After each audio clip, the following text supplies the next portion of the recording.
জাতীয় ক্রিকেট দলের সাবেক অধিনায়ক ও সাবেক সংসদ সদস্য সাকিব আল হাসানের বিরুদ্ধে গ্রেফতারি পরোয়ানা জারি করেছেন আদালত।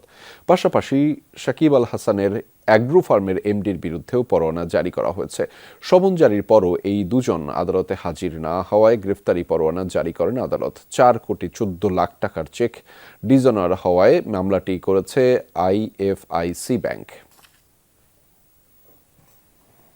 Shakib Al Hasan agro farm limited 2017 সালে আইএফআইসি ব্যাংক থেকে 4 কোটি 14 লাখ টাকা ঋণ নেয়।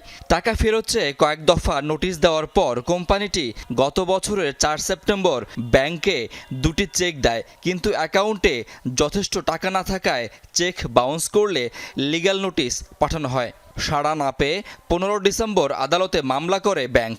সাকিব সহ 4 জনকে আসামি করা হয়। 18 ডিসেম্বর তাদের নামে সমন জারি করা হয়।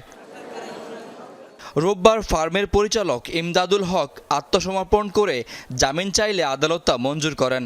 অপর আসামি মালাইকা বেগম মারা যাওয়ায় তার মৃত্যু প্রতিবেদন চাওয়া হয়েছে। আর সাকিব আল হাসান ও ফার্মের এমডি গাজী শাহাগীর হোসাইন আদালতে উপস্থিত না হওয়ায় গ্রেফতারি পরোয়ানা জারি করেন ঢাকার অতিরিক্ত মুখ্য মহানগর হাকিম। আদালত যদি সমন দিয়ে থাকে আর যদি সমনটা জারি হয় আর দায়ীদারকে যদি আপনি উপস্থিত না হন, তাহলে আপনার বিরুদ্ধে পরবর্তী স্টেপ হলো আপনার বিরুদ্ধে গ্রেপ্তারি পরোয়ানা জারি করা, যে আপনাকে পুলিশ আদালতে ধরে নিয়ে আসবে।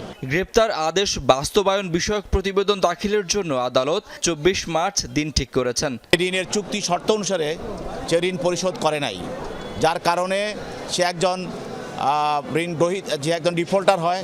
আদেশের বিষয়ে সাকিবের আইনজীবী বা তার কোম্পানির কারো বক্তব্য পাওয়া যায়নি। শাকিল হাসান, যমুনা নিউজ, ঢাকা।